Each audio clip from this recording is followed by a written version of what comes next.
పొద్దునే తిను, సాయంత్రం తిను, 8 గంటలు నిద్రపో, రాత్రి మిడ్ నైట్ బిర్యానీ తినకు, స్ట్రెస్ తగ్గించుకో. ఇవి నిజంగా పనిచేస్తాయా? సాఫ్ట్వేర్ వాళ్ళు వస్తారు, 25 ఏళ్ళకే బీపీ ఉంటుంది అని. ఏంటంటే నేను అమెరికా టైమ్స్ కి పని చేస్తున్నాను అంటాడు. జాబ్ మానేయమని చెప్పలేను కదా. స్మోకింగ్ మానేయడం, ఆల్కహాల్ తీసుకోవడం, రెగ్యులర్ గా ఎక్సర్సైజ్ చేసుకోవడం, హెల్తీగా తినడం, ఇలాంటివన్నీ చేయాలి. ఎప్పుడైతే మీకు ఒకటి డ్రాబ్యాక్ ఉందో, కొంతమంది డాక్టర్స్ సడన్ కార్డియాక్ డెత్స్ కి గురయ్యారని తెలిసినప్పుడు అరే డాక్టర్లకే వచ్చేస్తుంది, ఇంకా మనం ఏం చేసినా ఏం లాభం అని చాలా మంది గివప్ చేస్తారు. ఒక పేషెంట్ వచ్చారు, నేను అన్ని టెస్టులు, కొలెస్ట్రాల్ లేదు, మనిషి స్మోకర్ కాదు, ఏమి లేవు, ఏం కాదంటే రాదు, నాకు యాంజియోగ్రామ్ చేయండి అంటాడు. సో నాకు కొడుతుంది, మీరు ఒకసారి యాంజియోగ్రామ్ 90% పీడిఆర్ బ్లాక్. అయ్యే బాబోయ్,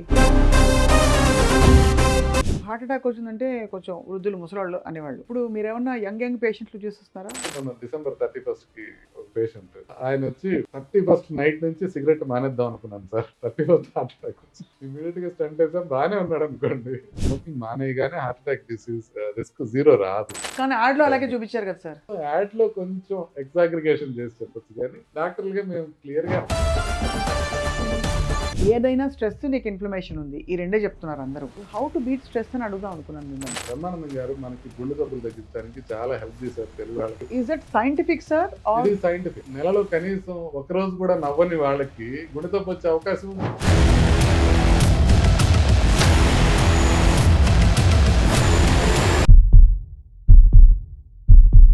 అందరికీ నమస్కారం. Welcome to healthy minds, exclusively on Suman TV. గుండెని పదిలంగా కాపాడుకోవడం అంటే కేవలం ఎమర్జెన్సీ టైంలోనో సంవత్సరానికి ఒకసారి వెళ్ళి చెకప్ చేయడం కాదు. ప్రతి క్షణం, ప్రతిరోజు మన జీవన శైలి మన గుండె ఎలా కొట్టుకుంటుందో నిర్దేశిస్తోంది. అండ్ కోవిడ్ టైంలో గుండెకి సంబంధించిన ఒక డాక్టర్ గారు చాలా పాపులర్ అయిపోయారు. ఇంటింట్లోకి చొచ్చుకుపోయారు, ప్రతి మనసులో, ప్రతి గుండెలో కూడా చొచ్చుకుపోయారు. ఆయనే పల్స్ హార్ట్ హాస్పిటల్ వ్యవస్థాపకులు, ప్రముఖ కార్డియాలజిస్ట్ డాక్టర్ ముఖర్జీ గారు. వారు దొరకడమే చాలా కష్టం. ఇప్పటికొస్తే అసలు వందల మంది పేషెంట్లు అలా వరుసగా వెయిట్ చేస్తున్నారంటే ఎంత నమ్మకంగా అంతమందికి వైద్యం చేస్తున్నారో ముఖర్జీ గారు మనకు అర్థమవుతుంది. ఇవాళ వారితో కాసేపు స్పెండ్ చేద్దాం, వారి జీవితం గురించి, వారి గుండె ఎలా ఉందో కూడా తెలుసుకునే ప్రయత్నం చేద్దాం. డాక్టర్ ముఖర్జీ గారు, thank you for your time sir. బిజీగా ఉన్నట్టున్నారు చాలా. ఇక మీకు తెలుసు కదా, రొటీన్ కార్యక్రమం అలాగే ఉంటుంది. అవును, ఇప్పుడే కొంచెం కాంప్లెక్స్ కేసు ఉంటే దానికోసం మీరు పాపం వెయిట్ చేయాల్సి వచ్చింది. I'm really sorry about it. అస్సలు ఏం లేదండి. అంటే మాకు షెడ్యూల్ మేము ఎంత జాగ్రత్తగా అరేంజ్ చేసుకున్నా కూడా ఇప్పుడు ఎంత అయింది, టైం అరౌండ్ 3:30 ఉంటుంది కదా. నేను ఇంకా లంచ్ చేయడానికి అవ్వదు. ముందు ఈ పేషెంట్స్ అందరిని ఫినిష్ చేసుకొని ఇంకా పైన ఇప్పుడు 2 కేసెస్ తీసుకోమని చెప్పాను. అది తీసుకొని ఈ లోపల మీతో మాట్లాడదాం. మరి మీ ఆరోగ్యం ఏమనుకోకండి, కొంచెం అటు ఇటుగా కాకుండా టైంకి తినకుండా ఉంటే ఎలాగా? అంటే ఇక తప్పదండి, అది ప్రొఫెషనల్ హజార్డ్ అంటారు కదా, అది ప్రొఫెషనల్ హజార్డ్. మాకు తప్పదు. అంటే ప్రొఫెషన్స్ లో కొన్ని హజార్డ్స్ ఉంటాయి. డాక్టర్స్ ప్రొఫెషన్స్ లో టైం కి తినకపోవడం అనేది చాలా కామన్. అందరికి టైం తినమని చెప్తుంటాం, మేము మాత్రం టైం తినడానికి అవ్వదు. It's just not possible. ఎందుకంటే నా కోసం బయట ఒక 20 మంది వెయిట్ చేస్తున్నారు తినకుండా అంటే నేను కూర్చొని తినలేను. అంటే అసలు తినడానికి మనసు రాదు, కష్టం. కూర్చొని వాళ్ళు చూసి పంపించిన తర్వాతనే తినగలుగుతాం అన్నమాట. బట్ మీ ఆరోగ్యాన్ని మీరు ఎలా కాపాడుకుంటారు అయితే? ఒకటి మంత్ర అంటే ఒకటి భగవద్గీత ఇచ్చిన జెనెటిక్స్ కొంచెం ఉంటాయి. అందుకే నేను లేకపోతే నేను బాగా ఎక్కువ తింటాను. నేను బాగా హెల్తీగా, హార్టీగా తింటాను. అంటే ఎక్కువ అంటే ఏం తింటారు? ఫర్ ఎగ్జాంపుల్ అన్ని బాగా తింటాను, ఎవ్రీథింగ్ బాగా తింటాను. మంచిగా బిర్యానీ అంటే రోజు బిర్యానీ తింటాను కదా, బిర్యానీ కూడా ఎంజాయ్ చేస్తాను. నేను తినకుండా ఉండే ఫుడ్స్ తక్కువ, అన్ని ఫుడ్స్ తింటాను. క్వాంటిటీ కూడా డీసెంట్ గా తింటాను. కానీ నాకు మెయింటైన్ అవ్వడం అంటే, వెయిట్ ఎందుకు మెయింటైన్ అవుతానంటే, ఒకటి మంచి జెనెటిక్స్, రెండోది నేను ఎక్సర్సైజ్ రెగ్యులర్ చేస్తాను. నాకు అదొకటి ఉంది, టైంకి వెళ్ళాలి అంటే టైంకి వెళ్ళి తీరాలి అంతే. రోజు 7 to 8 నేను వైఫ్ ఇద్దరం కలిసి జిమ్ లో పోయి చేస్తానే ఉంటాం. ఏం చేస్తారు సార్? ట్రెడ్మిల్, రన్నింగ్, చెమటలు కారేలాగా అలా కార్డియాక్ యాక్టివిటీయా లేకపోతే వెయిట్స్? రెసిస్టెన్స్ ఎక్సర్సైజెస్ మెయిన్ గా చేస్తాం. ఓకే, దాంతో పాటుగా కార్డియో యాడ్ చేసుకుంటాం. అంటే ఒక 5 days కనుక రెసిస్టెన్స్ ఎక్సర్సైజ్ చేస్తే ఒక 2 days ఏరోబిక్ ఎక్సర్సైజెస్ బాగా చేసుకుంటాం.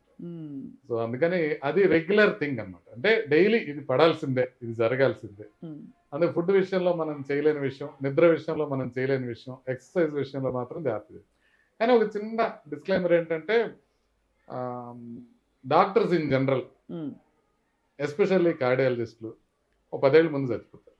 అదొక డిస్క్లైమర్. ఎందుకంటే అది విని అదేంటి వీళ్ళందరికీ చెప్తున్నారు కదా, వీళ్ళేంటి ఇట్లా అవుతున్నారు అని అనుకోకండి. ఎందుకంటే నేను చెప్పేది ఏంటంటే ఎవరికి పాసిబుల్ ఉన్నాయి వాళ్ళు చేయగలగాలి. అంతే. ఇప్పుడు నేను అట్లని నేను నిద్ర కరెక్ట్‌గా పోవాలి రోజు అని కూర్చున్నాను అనుకోండి. నైట్ టైమ్ ఎమర్జెన్సీ పేషెంట్ వచ్చారనుకోండి. కరెక్టే. ప్రైమరీ యాంజియోప్లాస్టీ అనేది సీనియర్ కార్డియాలజిస్టే చేయాలి. హ్మ్. తప్పదు. హ్మ్. రావాల్సిందే తప్పదు. ఇప్పుడు మేము ఒక 6 కార్డియాలజిస్టులు ఉన్నాం ఇక్కడ. సో ఎంత కాదనుకున్నా కూడా నెలకి ఒక 3, 4 సార్లు అయితే నైట్ టైమ్ లేచి రావాల్సిందే. హ్మ్. ఆ నైట్ టైమ్ ఇంట్లో వాళ్ళు కూడా నిద్ర లేవాల్సిందే. అంతే. అంతే. అది అది తప్పదు అది. ప్రొఫెషనల్ హ్యాజర్డ్ వరకు ఓకే. కానీ అసలు ఇవాల్టి రోజుల్లో అందరూ చెప్పడానికి థియరిటికల్‌గా చెప్తారు. ఏంటి సర్కేడియన్ రిథము, పొద్దున్నే తిను, సాయంత్రం తిను, బాగా 8 గంటలు నిద్రపో, రాత్రి మిడ్‌నైట్ బిర్యానీ తినకు, స్ట్రెస్ తగ్గించుకో. ఇవి నిజంగా పనిచేస్తాయా? ఖచ్చితంగా పనిచేస్తాయి. అంటే ఎవరెవరైతే పాటించగలిగారు అంటే మీరు ఎగ్జాంపుల్ తీసుకోండి. హ్మ్. ఇప్పుడు నైట్ డ్యూటీస్ మాత్రమే చేసే సాఫ్ట్‌వేర్ ఎంప్లాయీస్‌కి బీపీ ఎక్కువ ఉంటది. షుగర్స్ వచ్చే అవకాశం ఎక్కువ ఉంటది. హార్ట్ ప్రాబ్లమ్స్ వచ్చే అవకాశం ఎక్కువ. హ్మ్. మార్నింగ్ చేసే వాళ్ళకన్నా కంపేర్ చేసుకుంటే. అంటే రెగ్యులర్‌గా మీరు టైంకి పడుకొని టైంకి లేచే వాళ్ళకి అంటే రీసెంట్‌గానే ఒక స్టడీ జరిగింది. హ్మ్. దాంట్లో ఏంటంటే నైట్ ఔల్స్ అంటారు కదా! మీరు నార్మల్‌గానే ఏం పని లేకుండానే 2కి నిద్రపోతుంటారు. 8కి లేస్తుంటారు. వాళ్ళకి గుండె జబ్బులు వచ్చే అవకాశం ఎక్కువ అని క్లియర్‌గా తెలిసిపోయింది. ఓకే. సో, అందుకని సర్కాడియన్ రిథమ్ ఫాలో అవ్వడం అనేది ఖచ్చితంగా అవసరం. అందరికీ పాసిబుల్ అవ్వచ్చు. కొంతమందికి కాకపోవచ్చు. హ్మ్. బట్ ఖచ్చితంగా అది చేయాల్సి ఇప్పుడు సాఫ్ట్‌వేర్ వాళ్ళొస్తారు. బీపీ వచ్చుంటది. 25 ఏళ్లకే బీపీ ఉంటది. హ్మ్. ఆయన ఏంటంటే నేను అమెరికా టైమ్స్‌కి పని చేస్తున్నాను అంటాడు. హ్మ్. ఇప్పుడు నేను ఆయన్ని జాబ్ మానేయమని చెప్పలేను కదా! అవునవును. He has to work. ఆయన జాబ్ అదే. ఆయన చేసుకోవాలి. కానీ ఉన్న దాంట్లో ఎట్లా లిమిట్ చేసుకోవాలని మిగతాయి. హ్మ్. ఇప్పుడు స్మోకింగ్ మానేయడం. తనేమైనా చేస్తుంటే ఆల్కహాల్ తీసుకోకుండా ఉండటం, రెగ్యులర్‌గా ఎక్సర్సైజ్ చేసుకోవటం, హెల్తీగా తినడం ఇలాంటివన్నీ చేయాలి. ఎప్పుడైతే మీకు ఒకటి డ్రాబ్యాక్ ఉందో మిగతావి మనం ఎక్కువ ఓవర్ కాంపెన్సేట్ చేయాల్సిన అవసరం ఉంది. హ్మ్. మీరు నమ్మిన సూత్రాల్ని ఛాలెంజ్ చేసిన హ్మ్. కేసెస్ చూసారా? ఫర్ ఎగ్జాంపుల్ మీరన్నట్టు ఇందాక కొంతమంది డాక్టర్స్ సడెన్ కార్డియాక్ డెత్స్‌కి గురయ్యారని తెలిసినప్పుడు, హ్మ్. హ్మ్. అరే! డాక్టర్లకే వచ్చేస్తుంది. ఇంక మనం ఏం చేసినా ఏం లాభం అని చాలామంది గివ్ అప్ చేస్తారు. హ్మ్. సో, అలాగా మీరు నమ్మి యాస్ ఎ కార్డియాలజిస్ట్ బట్ మిమ్మల్నే మీ ఆలోచనే, మీ డెసిషన్‌నే మీరు రీవిజిట్ చేసుకోవాల్సిన పరిస్థితులు ఏమన్నా వచ్చాయా లైఫ్‌లో? చాలా ఇన్‌స్టెన్సెస్ ఉంటాయి. ఆ! కానీ ఇది చెప్పాలన్నప్పుడు ఒక నేను గాంధీ హాస్పిటల్‌లో డీఎం చేసేటప్పుడు మాకు ఒక హెడ్ నర్స్ ఉండేది. హ్మ్. ఆవిడ మనం ఐసీయూకి రాగానే ఫస్ట్ డే ఆమె వచ్చేది. హ్మ్. ఆమె వచ్చి ఒక విషయం చెప్పేది. చూడండి మరీ ఎక్కువగా మీ మీద మీరు నమ్మకంతో గాని, లేకపోతే పుస్తకాల మీద నమ్మకంతో గాని, పేషెంట్‌ని ఖచ్చితంగా ఇలాగే జరుగుతదని ఎప్పుడు చెప్పబాకండి అని చెప్పేది. హ్మ్. రాగానే అందరికీ చెప్పేది. అడిగా ఏంటండి ఇలా చెప్తున్నారు? ఏంటి కథ అంటే, నాకు 20 ఇయర్స్ క్రితం ఇదే హాస్పిటల్‌లో అంటే గాంధీ హాస్పిటల్‌లో first cath lab in the city Gandhi హాస్పిటల్‌లో ఉండేది. హ్మ్. యాంజియోగ్రామ్‌లు ముందు నిమ్స్ కన్నా కూడా ఉస్మానియా కన్నా కూడా గాంధీలో ఫస్ట్ జరిగేది. హుహుహు. సో, అక్కడ నాకు యాంజియోగ్రామ్ చేశారు 20 సంవత్సరాల క్రితం. మాకు అప్పుడు కార్డియాలజిస్ట్ ఉన్నాయన. అప్పుడు చెప్పారు, "నీకు లెఫ్ట్ మెయిన్ అనేది ఉంటదనమాట. హ్మ్. లెఫ్ట్ మెయిన్‌లో టైట్ బ్లాక్ ఉంది. నువ్వు ఎమ్మటే బైపాస్ చేసుకోవాలి" అని చెప్పారు. నేను ఇప్పుడు దాకా చేసుకోలేదు. బతికే ఉన్నాను. ఇప్పుడు దాకా నేను బతికే ఉన్నాను. హ్మ్. నేనే ఎగ్జాంపుల్. దీన్ని బట్టే మీరు ఎవరు మీకు ఇది చేసుకోకపోతే ఇది అవుతదని గాని, ఇది చేసుకుంటే మీకంతా బావుంటదని గాని 100% మాట్లాడకండి హ్మ్. అని ఆమె గీతోపదేశం మొదటి రోజు చేస్తదనమాట. హుహుహు. అది ఖచ్చితంగా తెలుసు. ఇంకొక కొన్ని ఇన్‌స్టెన్సెస్ జరుగుతాయి. ఇంక 2 ప్రధానమైన ఇన్‌స్టెన్సెస్ ఒకటి గుర్తొస్తాయి. ఒక పేషెంట్ ఉన్నారు. అది నేను ట్విట్టర్‌లో కూడా పెట్టాను. ఎగ్జాక్ట్‌గా గుర్తులేదు కానీ ట్విట్టర్‌లో పెట్టాను ఈ పోస్ట్. ఒక పేషెంట్ వచ్చారు. నేను అన్ని టెస్ట్‌లు చేసి చూసి బాగుందండి. ఏం కాదండి. చెప్పిన తర్వాత అన్ని టెస్ట్‌లు చేసాం. అంటే ఈసీజీ చేసాం, ఎకో చేసాం, టీఎంటీ అన్నీ చేసాం. నార్మల్. అన్నీ నార్మల్ ఉన్నాయి. కొలెస్ట్రాల్ లేదు. మనిషి స్మోకర్ కాదు. ఏమి లేవు. ఏం కాదండి రాసుకోండి. నాకు యాంజియోగ్రామ్ చేయండి అంటాడు. నాకు యాంజియోగ్రామ్ అంటే నేను తిట్టి "ఏయ్! ఎందుకయ్యా బాబు అనవసరం. చేసుకోమన్నాడు చేసుకోవట్లేదు. నువ్వెందుకు వద్దన్నాడు నువ్వు చేసుకుంటానంటావు. వద్దని చెప్పి పంపించాను. మళ్ళీ వచ్చాడు. నాకు కొడుతోంది. మీరు ఒకసారి యాంజియోగ్రామ్ చేయండి. 90% పీడీఐ అనే దాంట్లో బ్లాక్ ఉందండి. అయ్య బాబోయ్! 90% బ్లాక్. అది మరీ పెద్ద రక్తనాళం కాదు. బహుశా ప్రాణానికి ప్రమాదం అయ్యేది కాదేమో. కానీ ఇదే క్లియర్‌గా. నేను the day I had to revisit my decision as a doctor అని ట్విట్టర్‌లో పోస్ట్ పెట్టాను. దాంట్లో ఉంటది ఇప్పుడు కూడా. హ్మ్. సో, అట్లా we are made humble every day. It's a new అప్పుడు నేను లెర్నింగ్. ఎప్పుడైనా పేషెంట్ గట్టిగా అడిగితే ఓకే చేసి చూద్దాం అనే చెప్తాను. నేను వద్దనను. ఎందుకనంటే పేషెంట్‌కి కొంతవరకు తెలుస్తది. ఖచ్చితంగా. మనం నమ్మాలి అంతే. అంతే. అది చేసి చూడాలి. అట్లా చాలా సార్లు కూడా మనం డెసిషన్ రీవిజిట్ చేసుకోవడం, కొన్నిసార్లు డెసిషన్ తప్పవడం జరుగుతాయి. ఈ పీడిఆర్ఎన్ 90% బ్లాక్ కి మీరు ఏమి ఇచ్చారు సార్? అప్పుడు మందులు ఇచ్చారా? స్టెంట్ చేశాను. స్టెంట్ వేయాల్సి వచ్చింది. Stent స్టెంటే వేయాలి 90% బ్లాక్. 90% బ్లాక్ ఉంది, ఆయనకి డిస్కంఫర్ట్ వస్తుంది అంటున్నారు. ఏమి డిస్కంఫర్ట్ ఉంటుంది సార్? అంటే సైలెంట్ ఆయనకి- సైన్స్. ఆయనకి ఇక్కడ ఉండేది పెయిన్. నేను ఆ బొమ్మ కూడా వేసి పెట్టాను ట్విట్టర్లో. సో ఇక్కడ పెయిన్ ఉంటే ఎప్పుడు గుండెది అనుకో, అంటే చూసే వాళ్ళకి వ్యూవర్స్కి ఇది గుండె నొప్పి అనుకుంటారేమో, అది కాదు. గుండె నొప్పి అంటే యూజువల్గా సెంటర్లో వస్తుంది, నడిస్తే ఎక్కువ అవుతుంది, ఆగిపోతే తగ్గుతుంది. ఈ లక్షణాలు లేకుండా కొంతమందికి రావచ్చు. ఈయనకి ఇక్కడ వచ్చింది పెయిన్, ఇక్కడే ఉండేది పెయిన్. అది చూస్తే ఏ కార్డియాలజిస్ట్ అయినా లేదని అంటారు. సో అట్లాగే ఆ పరీక్షలు నార్మల్ ఉన్నాయి, రిస్క్ ఫ్యాక్టర్స్ లేవు, సిమ్టమ్స్ ఏటిపికల్ గా ఉన్నాయి, కాబట్టి వీడికి ఏం ఉండదు అని అనుకున్నాం. కానీ ఆయన నాకు ఒక కొత్త టర్నింగ్ పాయింట్ నేర్పించారు అంతే ఆయన. అంటే ఒక విధంగా ప్రతి yes. ఒక్కళ్ళు అంతే కదా నేర్పిస్తారు. సార్. ఇంకోటి బాగా నాకు నేర్పించింది భగవద్గీత ప్రిన్సిపల్స్ నాకు నేర్పించిన ఆయన ఒక ఆయన ఉన్నాడు. రెండు అని చెప్పాను కదా, ఈయన రెండు ఆయన. మాకు చిన్నప్పుడు డాక్టర్స్ ఉండేవాళ్ళు ఏం చేసేవాళ్ళు అంటే, ఏదైనా చెప్పిన పని చేయకపోతే రెండోసారి రానియమని కానీ, లేకపోతే తిట్టేవాళ్ళు, కొట్టేవాళ్ళు పెద్దవాళ్ళు. అట్లుండేది, డాక్టర్లు అట్లా బిహేవ్ చేసేవాళ్ళు. మేము వచ్చేటప్పటికి ఆ సిచ్యువేషన్స్ మారిపోయినాయి, చెప్పి ఊరుకుంటాం. కానీ కొంతమంది కోపం వచ్చేది, కొంతమంది చూస్తే. ఆ కోపం అంతా ఒక ఆయన తగ్గించేసాడు. ఒకరోజు నేను ఇక్కడ చందానగర్లో ఒక పేషెంట్ని చూడటానికి నన్ను పిలిచారు. ఆ రోజు వచ్చి అక్కడ పేషెంట్ని నేను చూస్తున్నాను. చూసేటప్పుడు ఆయన ఏమన్నాడంటే, నాకు పెయిన్ ఉంది చూడండి అని అన్నాడు. చూస్తే ఆయన స్మోక్ చేస్తున్నాడు, ఆల్కహాల్ తీసుకుంటున్నాడు. 25, 26 అంటే యంగ్ పేషెంట్, కరెక్ట్గా ఏజ్ గుర్తులేదు కానీ యంగ్ పేషెంట్, బాగా ఈ టైప్లో ఉన్నాడు మనిషి. బాగా తాగేస్తున్నాడు, సిగరెట్లు తాగుతున్నాడు, ఎక్సర్సైజ్ లేదు, ఇష్టం వచ్చినట్టు తింటున్నాడు, ఇష్టం వచ్చినట్టు బిహేవ్ చేస్తున్నాడు. ఏంటి ఇట్లా బిహేవ్ చేస్తున్నాడు అని అంటే, అప్పట్లో మహేశ్వరం దగ్గర భూములు బాగా ఎక్కువైపోయినాయి. వాళ్ళది మహేశ్వరమో పక్కన ఊరో, 2008 అనుకుంటా, బాగా భూమి వచ్చింది. సో భూమి వచ్చేటప్పటికి, అంటే మీరు గుర్తుందో లేదో, అక్కడ BMW కార్లు రోడ్డు మీద పెట్టి అమ్మేవాళ్ళు మహేశ్వరం దగ్గర. అవును, చాలా అవును. ఆ టైంలో ఈయన 1 ఎకరం 2 ఎకరాలు అమ్మి విపరీతంగా డబ్బులు వచ్చింది. నేను అన్నాను, నువ్వు ఇట్లా సిగరెట్లు తాగితే కష్టం అవుతుంది, నువ్వు సిగరెట్లు మానేయాలి, మందు మానేయాలి. ఇట్లయితే ఎత్తున లేచాడు, నా మీద అరిచాడు. నువ్వేమనుకుంటున్నావు, నీలాంటి వాళ్ళని 10 మందిని ఇవాళ నేను ఇక్కడ నిలబెట్టగలను, ఇలాంటి హాస్పిటల్స్ 10 హాస్పిటల్స్ నేను ఇక్కడ హైదరాబాద్లో కట్టగలను. నీ పని ఏంటి, నువ్వు ట్రీట్మెంట్ చేయి, నేనేం చేస్తానో నీకు అనవసరం, నేనేం చేసినా నువ్వు ట్రీట్మెంట్ చేయాలి, నువ్వు చేయాల్సిన పని ఇది. చాలా కోపం వచ్చింది. నేను బాధగా మెడిసిన్ రాసిచ్చేసి వాళ్ళ అమ్మకి చెప్పి, కొంచెం జాగ్రత్త చూసుకోండమ్మా, కొంచెం అంటే వాళ్ళ మదరే తీసుకొచ్చారు, ఇంకా మ్యారేజ్ కూడా కాలేదు, సో చూసుకోండి అని చెప్పేసి నేను వెళ్ళిపోతే రాత్రంతా నిద్రపట్టలేదు. ఏంటి ఇట్లా తిట్టుకున్నావు ఏంటి వీటితో, మనం ఏం తప్పు చెప్పాము, మనం ఏం చెప్పలేదు కదా, మీరు వ్యసనాలకు దూరంగా ఉండాలని చెప్తే ఇంత కోపం వచ్చిందంటే, నాకు ఓవర్ నైట్ రియలైజేషన్ అయితే వచ్చింది. శ్రీకృష్ణుడు ఎప్పుడో చెప్పాడు ఈ విషయం, నువ్వు కర్మని ఆచరించు, కర్మ ఫలాన్ని ఆచరించకు, అట్లని కర్మ చేయటం మానకు. క్లియర్ కదా? అంతే. దీనికి మనం చెప్పాలి, తను సిగరెట్ తాగకూడదు, ఆ విషయం మనం చెప్పాలి. తను తాగను అంటే మనకు కోపం రాకూడదు, చెప్పకుండా ఉండకూడదు. మీరు చెప్పాల్సింది చెప్పాలి, ఇప్పుడు కోపం తెచ్చుకోకూడదు. ఆ రోజు స్థితప్రజ్ఞత అంటే ఏంటనేది నాకు అర్థమైంది. ఒక కృష్ణ భగవానుడే నాకు ఈ పేషెంట్ రూపంలో వచ్చాడేమో అని అనిపించింది. కానీ నిజానికి ఈగో అడ్డు రావచ్చు ఆ టైంలో, as a doctor, qualified doctor గా వచ్చిందప్పుడు. కానీ నేను ఎప్పుడు రాయకుండా ఉన్నాను, కోపం వచ్చినా కూడా నేను నిన్ను చూడన్నాను అప్పటికే, సో రాసిచ్చాను. కానీ ఆ తర్వాత ఇంకా నాకు చాలా బ్యాలెన్స్ వచ్చింది.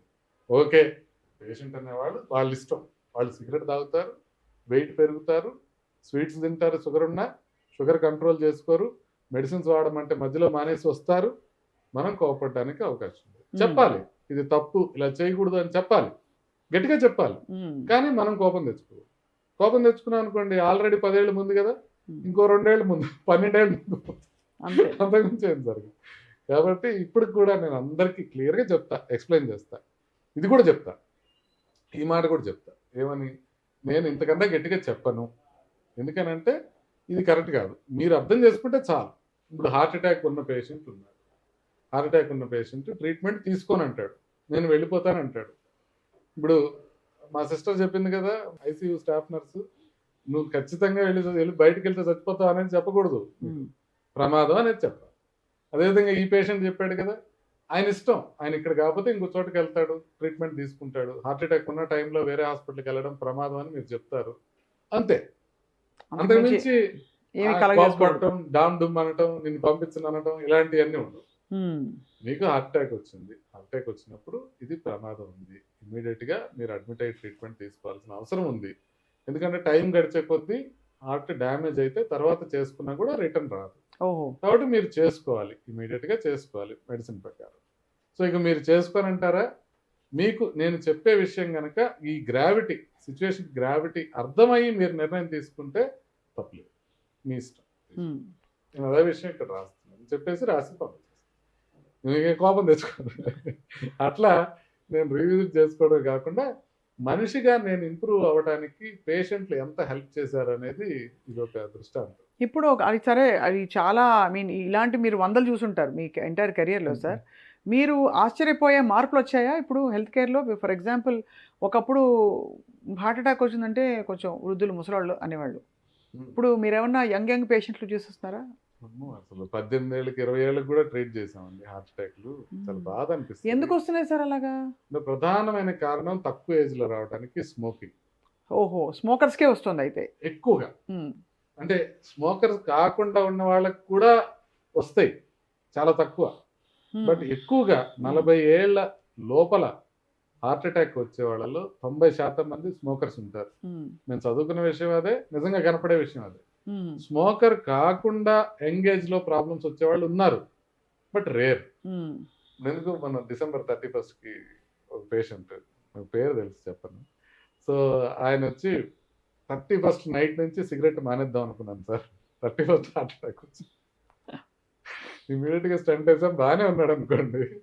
కానీ అంటే ఒక ఇంపార్టెంట్ థింగ్ ఏంటంటే స్మోకింగ్ మానేయగానే హార్ట్ అటాక్ డిసీజ్ రిస్క్ 0 రాదు. కానీ యాడ్లో అలాగే చూపించారు కదా సార్, అతను స్మోక్ చేస్తూ నడుస్తూ వెళ్తాడు, స్మోకింగ్ ఆపేయంగానే బాగా తగ్గిపోతుంది, అంతవరకు ఇలా పట్టుకుని ఉంటాడు. సో అంత తొందరగా మార్పు రాదంటారు. రాదు. యాడ్ ప్రభావితం ఎలా ఉంటుంది అని యాడ్ డిజైన్ చేసేవాళ్ళు చూస్తారు. మన లక్ష్యం ఏంటి, వాళ్ళు స్మోకింగ్ మానేయటం అంతే. దానికోసం యాడ్ లో కొంచెం ఎగ్జాగ్రిగేషన్ చేసి చెప్పచ్చు, కానీ డాక్టర్లుగా మేము క్లియర్ గా ఉన్న విషయం చెప్పాలి, బట్ మాని తీరాలని కూడా చెప్పాలి. అట్లా అవ్వదు. ఈ మధ్య డాక్టర్ ముఖర్జీ గారు, నాకు తెలిసిన వాళ్ళు ఎవరో పొద్దున్నే ఎంటీ స్టమక్ మీద మామూలుగా వెయిట్ లాస్కి ఇప్పుడు కొబ్బరి నూనె తాగుతున్నారు, మీకు తెలుసా? యాంటీ ఇన్ఫ్లమేటరీ అంటున్నారు. కొబ్బరి నూనె, రా కొబ్బరి నూనె తాగేస్తున్నారు, తెలుసా మీకు? అంటే ఇది అదర్ అలైడ్ మెడిసిన్లో, అలైడ్ హెల్త్ కేర్లో వచ్చే కొబ్బరి నూనె తాగి ఒక్కసారిగా ఒక చలనం లేకుండా ఒకలాంటి ఆయాసంతో కూడిన నిర్లిప్తతో కూడి అలాంటి సిమ్టమ్స్ వచ్చాయి. అసలు కొబ్బరి నూనె తాగడం ప్రమాదకరమా, ఏమీ చేయదా, డిపెండ్సా? అంటే ఇక్కడ 2 రకాల విషయాలు మనం ఆలోచించాలి. కొబ్బరి నూనె తాగటం ఎందుకు తాగుతున్నారు అనేది ఆలోచించాలి. ఎందుకు తాగుతున్నారు అని అంటే వెయిట్ తగ్గడం కోసం తాగుతారు. ప్రధానంగా వెయిట్ ఎక్కువ ఉన్న వాళ్ళు కొబ్బరి నూనె తాగుతుంటారు. దీన్ని ఏమంటారంటే కార్బోహైడ్రేట్స్ తగ్గించి ఫ్యాట్స్ని పెంచామనుకోండి, దీన్ని కీటో డైట్ చేసామనుకోండి, మనకు వెయిట్ లాస్ తొందరగా వస్తుంది. ఇప్పుడు మనం అసలు అన్నం తినకుండానే కూర్చున్నాం, నిరాహార దీక్ష చేసాం, మనం వెయిట్ తగ్గిపోతాం, దాంట్లో ఏం డౌట్ లేదు కదా, అందరికీ తెలిసిన విషయం.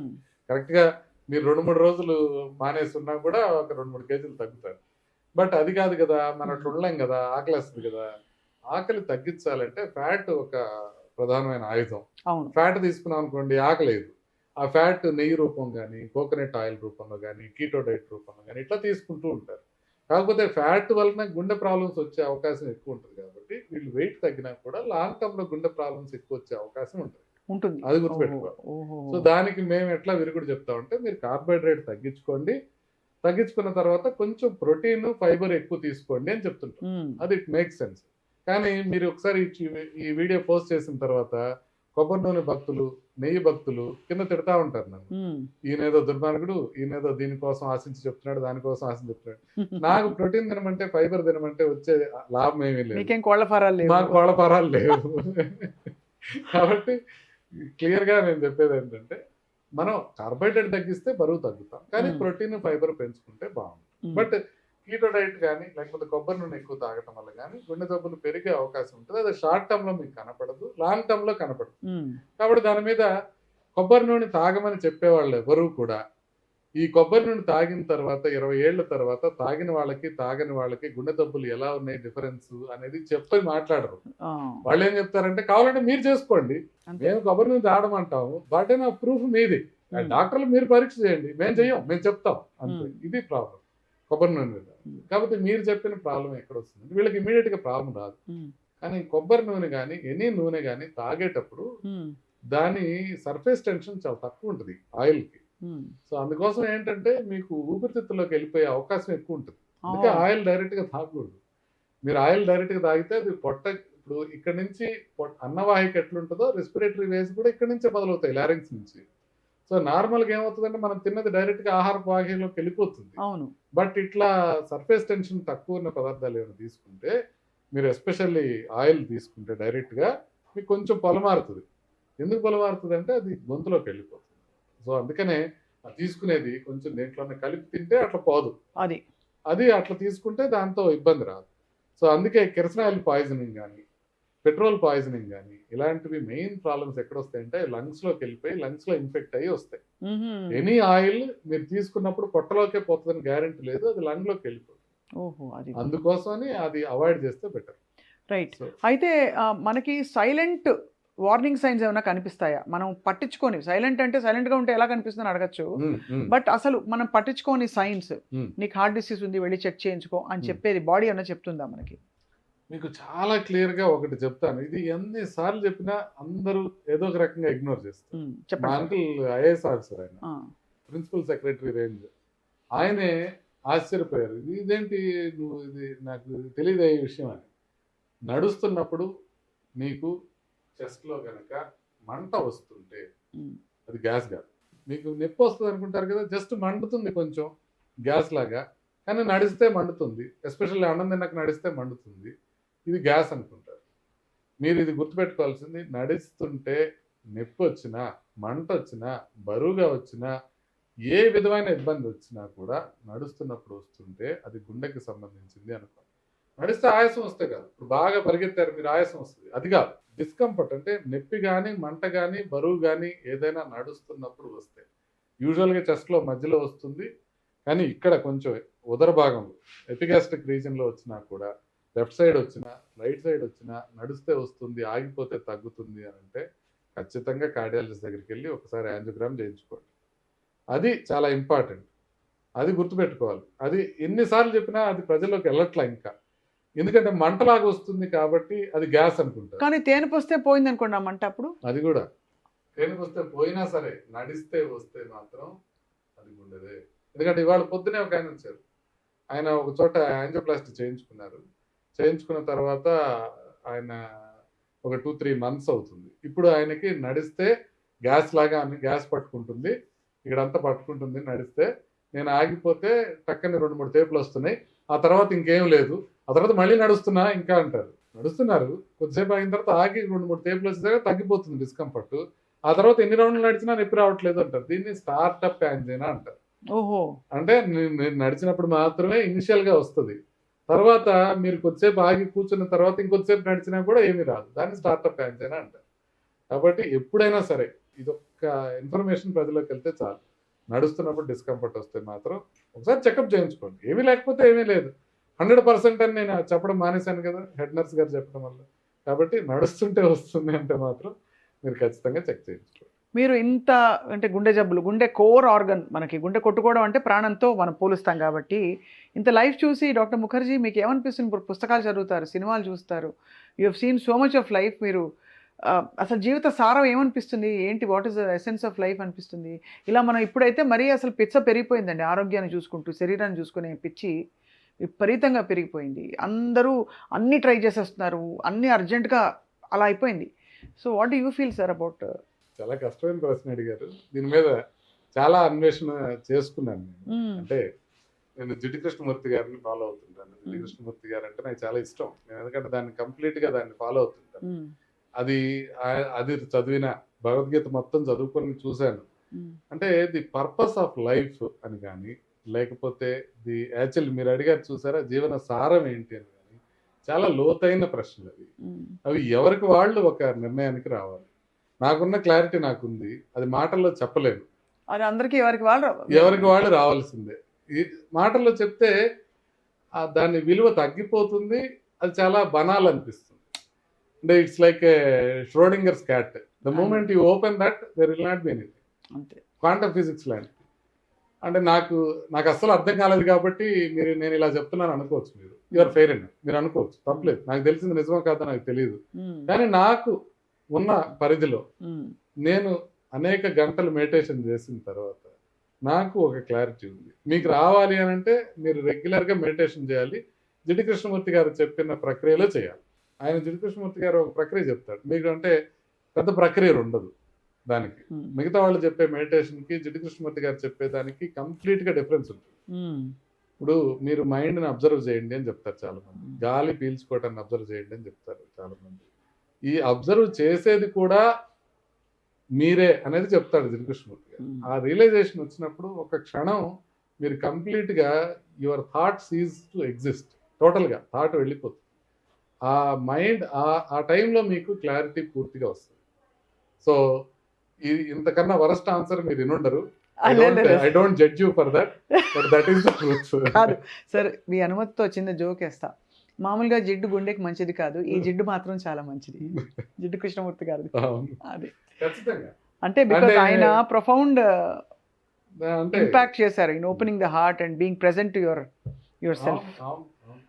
అంటే అది ఇక అనుభవించాల్సిందే తప్ప చెప్తే వచ్చేది. మీకు అంటే సరే ఎందుకు అడిగానంటే, ఇది మీకు పరిగెడుతూ రోజు ప్రొసీజర్లు చేయడం, పొద్దున్న లేవాలి, స్నానం చేయాలి, ఆ సినిమాలో పాట ఉన్నట్టు ఎప్పుడు I want break away, get away అనే థాట్ రాదా? ఇకిగాయ్ అంటారు చూసారా, నా ఇకిగాయ్ ఇది. మావిడ అంటది, నువ్వు హాస్పిటల్లో ఉన్నప్పుడు అంత హ్యాపీగా ఎట్లుంటావు అని, ఇంట్లో కూడా అంతే హ్యాపీగా ఉంటా. అదేంటంటే నేను చేసే పని నాకు ఇష్టం. మొన్న గురవారెడ్డి గారిది ఏదో చూస్తున్నాను, ఏదో పాడ్కాస్ట్ చేస్తున్నారు, ఆయన కూడా ఇదే చెప్పారు. ఆయన you love what you do what you love అని. అది అమ్మా ఇది అది మీకు అర్థమైపోయింది కాబట్టి ఇది కరెక్ట్ చెప్పారు అని. అంటే నన్ను ఇవాళ ఇది మానేసి నువ్వు హోటల్ సర్వర్గా ఉండు నెక్స్ట్ ఫ్యూ ఇయర్స్ అంటే నేను చాలా హ్యాపీగా ఉంటాను. నాకు చాలా ఇష్టం హోటల్ సర్వర్గా ఉండి జస్ట్ ఫుడ్ సర్వ్ చేయి, లోపలికి వెళ్ళి తీసుకొచ్చి పెట్టానంటే హ్యాపీగా నేను సర్వ్ చేసుకొని నేను ప్రశాంతంగా ఉంటాను. ఏం ప్రాబ్లం లేదు, నాకు ఇష్టం, ఏ పని చేయాలన్నా నాకు ఇష్టం, ఏం ఇబ్బంది లేదు. So life is beyond all everything, అన్ని కలగలిస్తే జీవితం. అంతే, ఇది ఒక భాగం, అదొక భాగం, ఇవన్నీ అన్నిటినీ మిళితం చేసుకుంటూ పోవడం. అంతే అంతే అంటే మనం బేసిక్గా మనం చేసే అంటే మన ఫీలింగ్స్కో మనకి హార్మనీ ఉండాలి. నేనది ఒక చిన్న థింగ్ ఏంటంటే, అందరూ ఇప్పుడు ప్రాబ్లం ఏమైందంటే అందరూ హ్యాపీగా ఉండాలనుకుంటున్నారు, బేసిక్గా ఉండలేకపోతున్నారు. ఇప్పుడు బిగ్ కరెన్సీ ఏంటంటే డబ్బులు ఒక మాదిరిగా అందరి దగ్గరికి వస్తున్నాయి. ఇప్పుడు బిగ్ కరెన్సీ ఏమైపోయిందంటే హ్యాపీనెస్. ఇన్స్టాగ్రామ్లో ఫోటో పెడతారు, నేను ఇవాళ బాలి వెళ్ళాను హ్యాపీ, లేకపోతే నేను ఒక కాన్ఫరెన్స్కి వెళ్ళాను, ఒక మాట్లాడాను హ్యాపీ. ఏదో ఒక రకంగా నేను హ్యాపీనెస్, నాకు లైఫ్లో ఇంకా హ్యాపీనెస్, హ్యాపీ కావాలి. నా ఉద్దేశం హ్యాపీనెస్ ఈజ్ ఓవర్ రేటెడ్. జెన్యున్గా మీరు ఒక సాడ్నెస్ ఫీల్ అయినా, ఒక నొప్పి ఫీల్ అయినా, బాధ ఫీల్ అయినా, కోపం ఫీల్ అయినా, డిస్గస్ట్ ఫీల్ అయినా, జెన్యున్ ఫీలింగ్ అయితే there is nothing like it. Happiness doesn't even come close. మీ ఫీలింగ్తో మీరు హార్మనీతో ఉండాలి, దట్ ఇట్ సెల్ఫ్ ఇస్. అంటే ఇప్పుడు ఫర్ ఎగ్జాంపుల్ మనకి బాగా తెలిసిన వాళ్ళకి ప్రాబ్లం వచ్చింది, how can we be happy at that time? Will be sad but we have to be harmonious with that. దాన్ని ఫైట్ చేయకూడదు అని అంటారు. ఫైట్ చేయడం వల్లే వాటిని తోసేస్తాము. అన్నిటి మనం హ్యాపీగా ఉండాలి.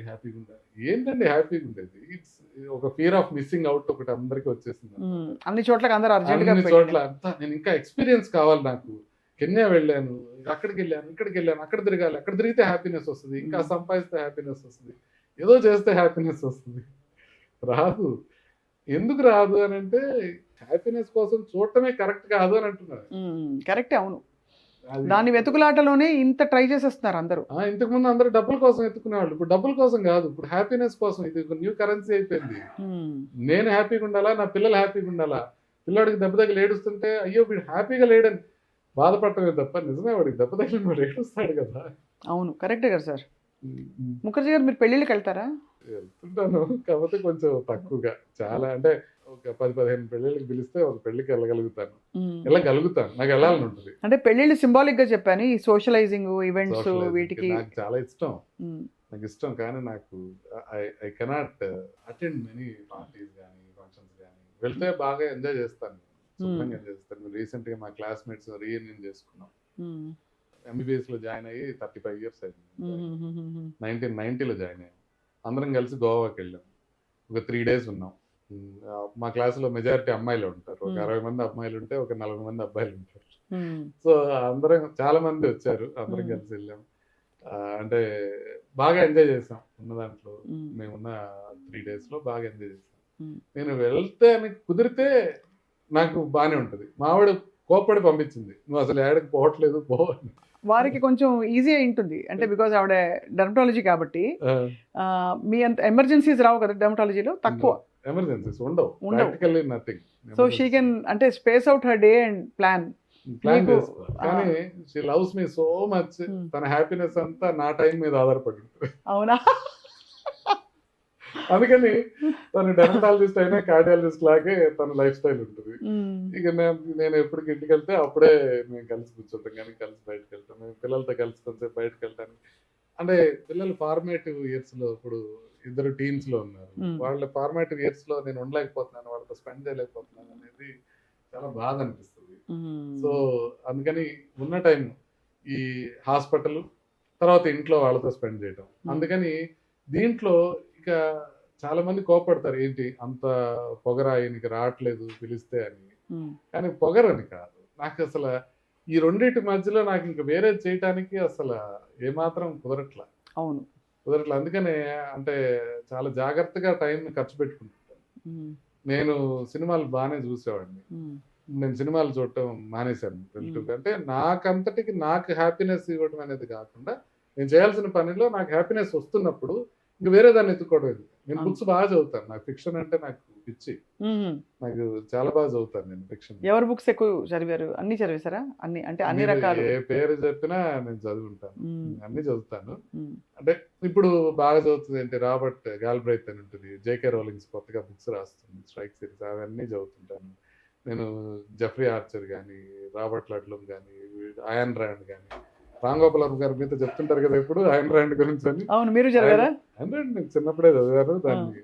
అది ఎందుకు కరెక్ట్ కాదో రామ్ గోపాల్ వర్మ గారితో ఒకసారి మనం మాట్లాడాలి, అది వేరే సంగతి. బట్ అవన్నీ ఆ బుక్స్ కానివ్వండి. ఇక ద రోడ్ అనే ఒక బుక్ రీసెంట్ గా చదివాను, పాత బుక్కే, చాలా బాగుంటుంది. The story of a cat in the night అని ఉంటుంది, రీసెంట్ గా చదివాను, అద్భుతంగా ఉంటుంది. అంటే ఎంతెంత మంచి మంచి బుక్స్ వస్తున్నాయి అని అంటే చాలా మంచి బుక్స్ వస్తాయి అనమాట. బాగా చదువుతాను. బట్ ఈ మధ్య ఏంటంటే టైం నాకు కుదరట్లా. I really enjoy that. 3 body problem అని ఒకటి వచ్చింది, చదవండి అసలు ఎంత బాగుంటుందో అనమాట. అంటే సైన్స్ ఫిక్షన్ నాకు చాలా ఇష్టం, సైన్స్ ఫిక్షన్ చదువుతూ ఉంటాను, అన్నీ ఎంజాయ్ చేస్తుంటాను.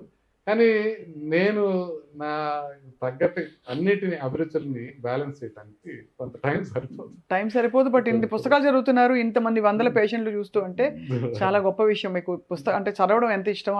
నేను మ్యూజిక్ కూడా వింటాను మళ్ళీ. అందుకని జిమ్ లో మా వాళ్ళకి నేనే డీజేని జిమ్ లో.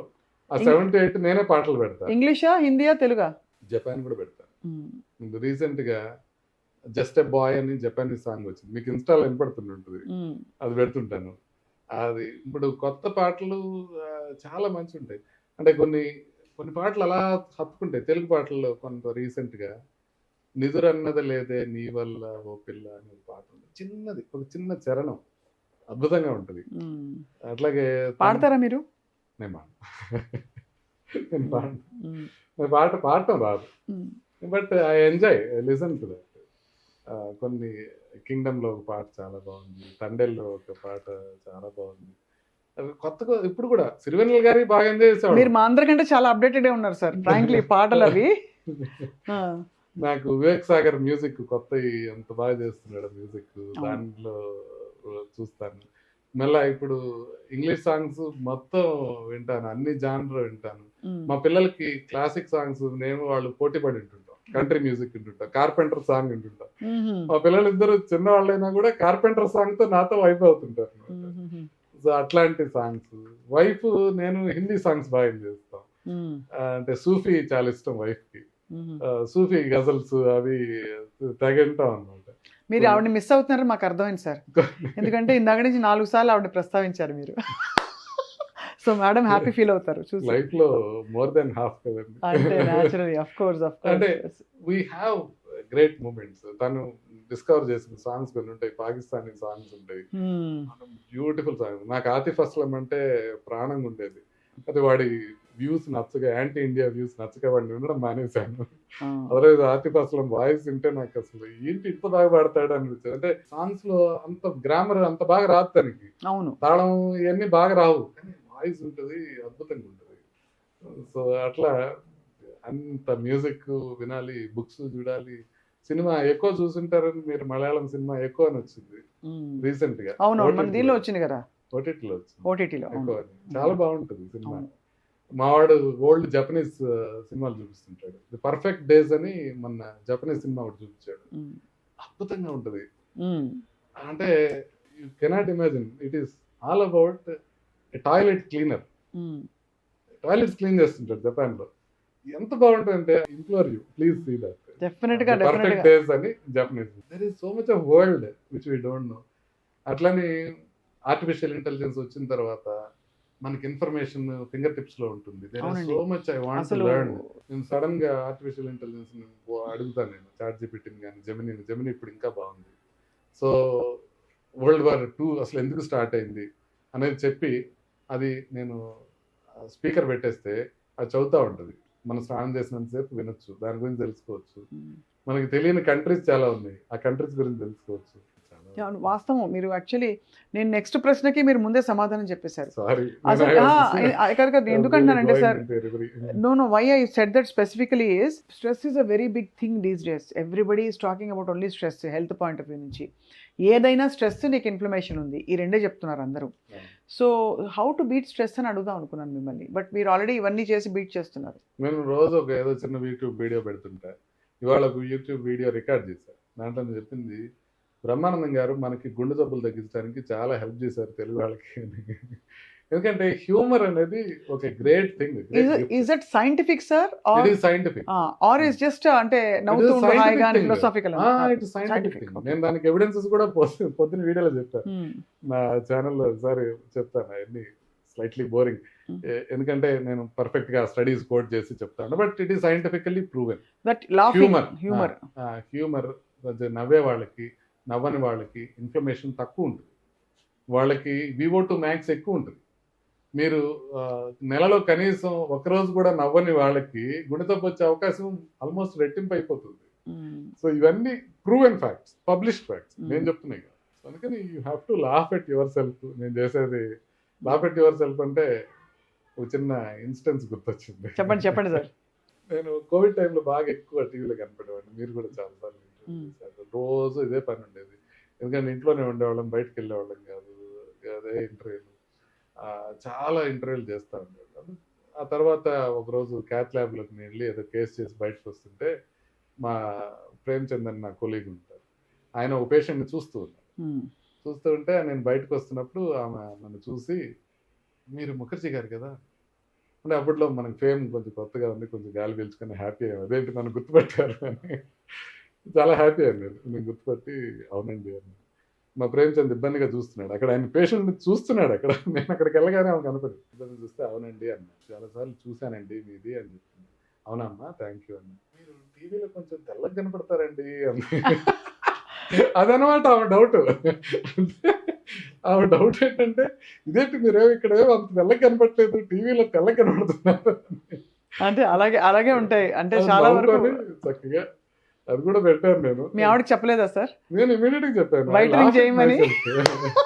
I laugh it. అంటే డెర్మటాలజిస్ట్ కాబట్టి అస్సలు చేయదండి, దుర్మార్గరాలు ఈ విషయంలో. లేజర్ చేయొచ్చు కదా, నాకు మొహానికి కాస్త చేయొచ్చు కదా, చేయదు. నువ్వు మరీ ఇట్లన్నీ చేస్తే నేను నా కాళ్ళు నేను నరుక్కున్నట్టే, నువ్వు ఇలా ఉన్నావు ఇలాగే ఉన్నావు.